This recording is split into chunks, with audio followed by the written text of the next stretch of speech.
Pattern break करने में कितना टाइम लगता है? आपको इसमें रिस्क है एक्चुअली। आपको पूरे होश में रहना पड़ता है। सबसे पहली बात, पैटर्न कोई भी ब्रेक किया जा सकता है। 21 दिन में आप कोई भी पैटर्न बना सकते हो, कोई भी पैटर्न ब्रेक कर सकते हो। 21 दिन की टाइम इसको हम बोलते हैं न्यूरोप्लास्टिसिटी। बॉडी में जो बिलियंस ऑफ न्यूरॉन्स हैं वो हमेशा इन्फॉर्मेशन को इकट्ठा करते रहते हैं, प्रोसेस करते रहते हैं। तो अगर आप कोई भी इन्फॉर्मेशन दिमाग में बैक टू बैक डालते रहो तो वो आपके न्यूरॉन्स में रिकॉर्ड होती रहती है और वो आपका माइंड वैसा ही बिहेव करने लगता है। और ये कोई, मैं ऐसा नहीं कह रहा हूँ कि ये हवाई बात है। ये न्यूरोप्लास्टिसिटी न्यूरोसाइंस का प्रॉपर एक कॉन्सेप्ट है। इसके अलावा बहुत सारे ऐसे एक्सपेरिमेंट्स भी हैं। जैसे मैं आपको एक एक्सपेरिमेंट बताता हूँ। 1920s में एक एक्सपेरिमेंट हुआ था। रिसर्चर्स ने एक्सपेरिमेंट किया था। इसको हम बोलते हैं लिटिल अल्बर्ट।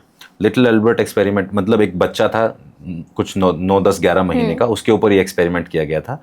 और क्योंकि उस बच्चे का नाम नहीं मेंशन है तो उसको लिटिल अल्बर्ट एक्सपेरिमेंट बोलते हैं, एक इमेजिनरी नेम से। तो वो क्या करते थे कि 11 महीने का एक छोटा सा बच्चा है, उसके सामने एक वाइट रैट, नकली फेक स्टफ टॉय उसके सामने रखते थे। वो खेल रहा है, जैसे उस टॉय की तरफ जाता था तो आसपास जो 4-5 लोग थे वो जोर जोर से चिल्लाने लगते थे, तेज आवाजें निकालने लगते थे। तो अल्बर्ट को लगता था कि कुछ गड़बड़ है। एक बार ऐसा हुआ, दूसरी बार हुआ, तीसरी बार हुआ। अब 8-10 बार जब ऐसा हुआ तो जैसे ही वो वाइट टॉय उसके सामने रखा जाता था, अब अल्बर्ट को समझ में आने लग गया कि ये खतरा है या ये नुकसान है या ये फियर पहुंचा सकता है। क्योंकि जैसे ही वो उसको टच करने जाता तो पीछे से कोई चिल्लाता था, डर में, फियर में। तो कुछ ही दिनों में ये हुआ कि वो टॉय को देखते ही अल्बर्ट भी चिल्लाने लगा। तो ये तो उसके माइंड में बैठा दी गई कंडीशनिंग, इसको हम बोलते हैं कंडीशनिंग। और ये कुछ ही दिनों में हो गई। सो ऐसे ही ये न्यूरोप्लास्टिसिटी का ही एग्जाम्पल है। इसको हम बोलते हैं क्लासिक कंडीशनिंग। ऐसा ही दूसरा एक्सपेरिमेंट इवान पावलोव ने किया था, जिसने डॉग्स के ऊपर एक्सपेरिमेंट किया था। तो वो क्या करता था कि उसने अपने एक डॉग को पिंजरे में रखा और उसको हंग्री रखा, भूखा रखा, और उसको वेट कराया खाने के लिए। फिर उसके बाद उसने उसका सलाइवा इकट्ठा किया, जो मुंह में पानी आता है भूख के टाइम पे, हंगर हार्मोन्स को फिगर आउट करने के लिए। फिर वो क्या करता था पावलोव कि जब भी वो अपने डॉग को खाना देता था उससे पहले वो एक बेल बजाता था और उसके सामने खाना ला के रख देता था। फिर वो बेल बजाता था, खाना ला के रख देता था। धीरे धीरे पहले ये टाइम पे चलता था कि सुबह एक मील मिलेगी, दोपहर को एक मील, फिर शाम को एक मील।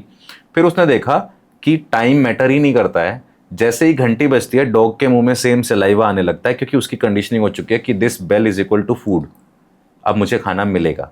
तो जैसे ही वो बेल रिंग करता था डॉग के मुंह में सेम सलाइवा प्रोड्यूस होता था।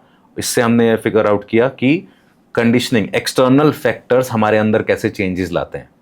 तो आप कोई भी पैटर्न ब्रेक कर सकते हो, कोई भी पैटर्न बना सकते हो। 21 डेज आपको वो कैरेक्टर प्ले करना है, आपको अपना दिमाग में, और तोड़ने के लिए भी। तोड़ने के लिए आपको परेशानी क्यों आती है? क्योंकि तोड़ने पे इतना फोकस करता है इंसान कि उसके बदले में जो चाहिए उस पर ध्यान नहीं देता है। फॉर एग्जाम्पल, अगर किसी को वेट लॉस करना है तो वो वेट लॉस पे इतना फोकस करता है, वो इस बात पे अगर फोकस करे कि मैं कैसा दिखूंगा, मैं कैसे कपड़े पहनूंगा, मेरी पर्सनालिटी कैसी होगी, वैसी एक फोटो अपनी एडिट करके बना दे, दीवार पे पोस्टर लगा दे, अपने जिम बैग पे ऐसा कुछ टैग लगा दे, अपने आप को हर रोज विजुअलाइज करे कि वो 6 पैक एब्स वाली बॉडी या वो वैसे मसल्स वाली बॉडी। तो दिमाग उस पर इतना ज़्यादा कॉन्सेंट्रेट करने लगेगा और उसकी कंडीशनिंग इतनी स्ट्रांग हो जाएगी कि वेट लॉस पे एफर्ट नहीं करने पड़ेंगे, खुद ब खुद मोटिवेशन फील होगा। लेकिन आपने बोला कि पैटर्न ब्रेक करने में भी उतना ही टाइम लगता है, लेकिन जनरली जैसे आप मान लें कि आपने बोला कि आप सुबह उठते हैं, पहले उठते थे, फिर आपने तोड़ा तो लेट उठने लगा। तो जनरली हमारे साथ तो होता है कि हमें सुबह उठने के लिए नियम बनाने में 1 हफ्ता, 1.5 हफ्ता या 21 दिन भी लगते हैं, लेकिन अगर तोड़ना हो तो नेक्स्ट डे ही, 2 दिन में ही टूट जाएगा वो तो। जैसे अभी आपने ये बोला ना कि जनरली ऐसा होता है, तो ये जो आपने मुझे बात बताई, ये आपने वो बताया जो आप फील करते हो। अगर आप खुद के बारे में यही फील करते हो कि ये मेरे लिए मुश्किल है, मुझसे ये होगा नहीं, मेरे बस का कमिटमेंट है नहीं, मेरे से तीसरे दिन में टूट जाएगा, तो ऑलरेडी ये पैटर्न बन चुका है कि I am very poor with self commitment and self discipline. तो पहले तो खुद को ये बताना चालू करो कि मैं सेल्फ डिसिप्लिन वाला इंसान हूँ, मैं सेल्फ कमिटमेंट वाला इंसान हूँ। आप दूसरों को दिए हुए वादे तोड़ते हैं, वो फिर भी झेला जा सकता है। आप खुद को दिए हुए वादे तोड़ते हैं तो ये सबसे खराब कर रहे हैं आप अपने साथ, क्योंकि आपका दिमाग आपको लोअर लेवल पे रखने लगता है। जैसे आपने तय किया कि आने वाले 7 दिनों तक आप शुगर नहीं खाएंगे, 4 दिन आपने निभाया, 5वें दिन आपने शुगर खा ली, ठीक है। फिर आपने कहा नहीं यार ये नहीं हो रहा है, तो आपने अपने दिमाग को मैसेज दिया कि मेरे पास कमिटमेंट की कमी है। दिमाग आपका सबसे पावरफुल टूल है, वो आपके लिए हर इन्फॉर्मेशन को रिकॉर्ड करता है, क्योंकि उसका काम है आपको जिंदा रखने में मदद करना। और उसके लिए आप उसको जो इन्फॉर्मेशन देते हो वो उसको सेग्रीगेट करता है कि ये गुड है, ये बैड है, ये अच्छा है, बुरा है, ये लाइक डिसलाइक, ये फेवर में है, ये अनहेल्दी है, ये हेल्दी है। जो भी आप इन्फॉर्मेशन उसको दे रहे हो, दिमाग उसको स्टोर करता है और आपके लिए वो उसको प्रोसेस करते रहता है। तो जैसे आपने ये कहा कि मेरे बस की ये बात है नहीं, तो दिमाग ने इकट्ठा कर लिया उस इन्फॉर्मेशन को, ओके। फिर आपने एक दिन कहा कि चलो यार फिर से शुरू करते हैं।